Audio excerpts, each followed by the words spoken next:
আমরা পরিষ্কারভাবে বলেছি শিক্ষা মন্ত্রণালয় থেকে যে ঢাকা বিশ্ববিদ্যালয় 7টা কলেজকে চায় না, 7টা কলেজ ঢাকা বিশ্ববিদ্যালয়কে চায় না। এটা যুক্তিসঙ্গত। এ কারণে 7টা কলেজকে পৃথকভাবে একটা বিশ্ববিদ্যালয় আদলে তৈরি করার জন্য একটা বিশেষজ্ঞ কমিটি আছে ইউজিসির চেয়ারম্যানের অধীনে। সেই 7 কলেজের মধ্যে তিতুমির কলেজও আছে, তাদের ব্যাপারেও বিশেষভাবে বিবেচনা করা হচ্ছে সেখানে।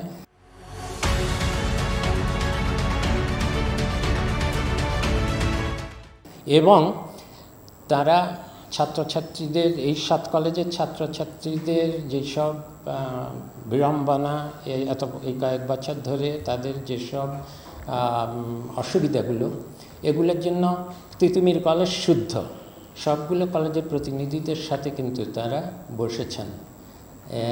এবং এ কারণে বলেছি যে এই পরিপ্রেক্ষিতে এবং আমাদের মূল উদ্দেশ্য হলো তো কোনটার উপরে বিশ্ববিদ্যালয়ের নাম হলো আর কোনটা হলো না তা না।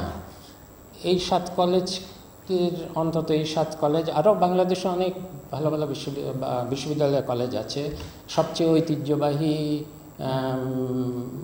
কলেজ হলো রাজশাহী কলেজ, যেটা ঢাকা বিশ্ববিদ্যালয়ের আগে তৈরি হয়েছিল, যে কারণে রাজশাহী কলেজের বিল্ডিংগুলো কিন্তু কার্জন হলের মতো কীভাবে ব্রিটিশ আমলে বহুকাল আগে। আর বিএম কলেজ আছে, আনন্দমোহন কলেজ আছে, এমসি কলেজ আছে, কাজেই অনেক কলেজই তো আছে। কোনোটাকেই তো আর বিশ্ববিদ্যালয় আমরা প্রত্যেক কলেজকে বিশ্ববিদ্যালয় বানানা, বরং আমাদের কালকের যে রিপোর্টটা নিয়ে আলোচনা করব, টাস্কফোর্স রিপোর্ট, সেটা যেটা বললাম যে সবাই জেনে গেছে, তার মধ্যে আজকে বণিক বার্তাতে বোধহয় একদম হেডলাইন আছে যে একটা রিকমেন্ডেশন হলো যে সরকারি খাতের বিশ্ববিদ্যালয়গুলোর সংখ্যা কমানো উচিত। এটা হেডলাইন দিয়েছে। আমি অবশ্য দেখিনি ভেতরে আর কি লেখা, কিন্তু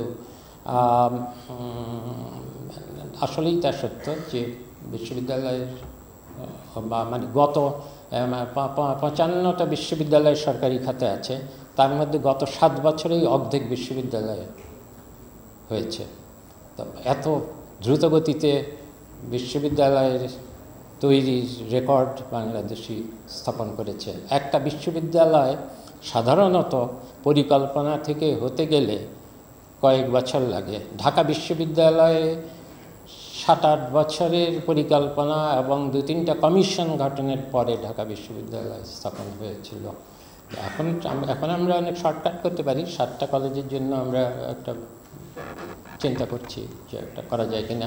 এ কারণে আমরা বলেছি যে তিতুমির বিশ্ববিদ্যালয়ে দাবি করা, তার থেকে ওরা একটু ছাত্ররা আন্দোলন করা ভালো, কিন্তু একসময় না একসময় তো পরীক্ষা দিতে হবে, এবং এই বয়সে পড়ালেখা না করলে এবং পরীক্ষা না দিলে তো ভবিষ্যতে কিছু করতে পারবে না এরা।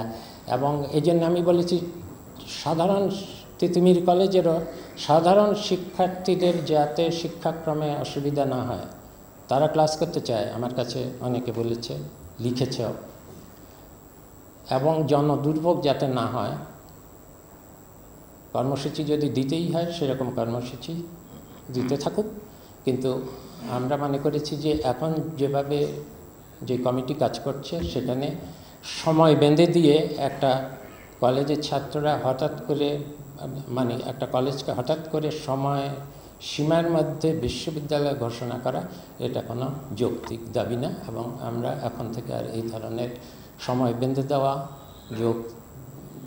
মানে দাবির মুখে এমন সিদ্ধান্ত নেব না যেটা শুধু আমাদের সময়ের না, এটা পরবর্তী অনেক সময়ের ভবিষ্যতে বহুদিনের জন্য এটা একটা অযৌক্তিক সিদ্ধান্ত করলে সেটা বহুদিনের জন্য একটা বোঝা হয়ে থাকবে। আমরা তো এই অন্তর্বর্তী সরকার এইসব সব দাবি দেওয়া মানার জন্য এখানে আসেনি। আমরা এসেছি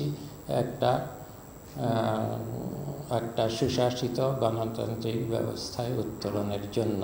সেই ফাঁকে ছোট ছোট যেসব রিফর্ম, দাবি দেওয়া পূরণ না, যেসব রিফর্মগুলো করতে পারবো সেগুলো করার, বড় বড় রিফর্ম তো হচ্ছে, সেগুলো নিয়ে আলোচনা হয়, কিন্তু প্রত্যেকটা মন্ত্রণালয়, যেটা কালকে আমি আলোচনা করবো এবং টাস্কফোর্স রিপোর্টে আছে, ছোট ছোট কিছু রিফর্ম এই সুযোগে সময় যখন পাওয়া গেছে করে ফেলতে চেষ্টা করব।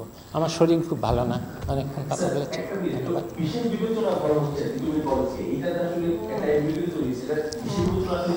আমি কোনো বিশেষ বিবেচনা করিনি তো।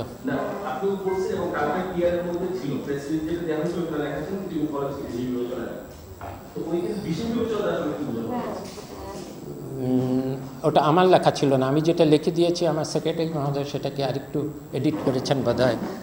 তাঁরা করতে পারেন, ডিপ্লোমেসি বোধহয় ওগুলো, আমি জানি না। আমি তো এ ধরনের, আমি যা বলি সেটা মিন করি।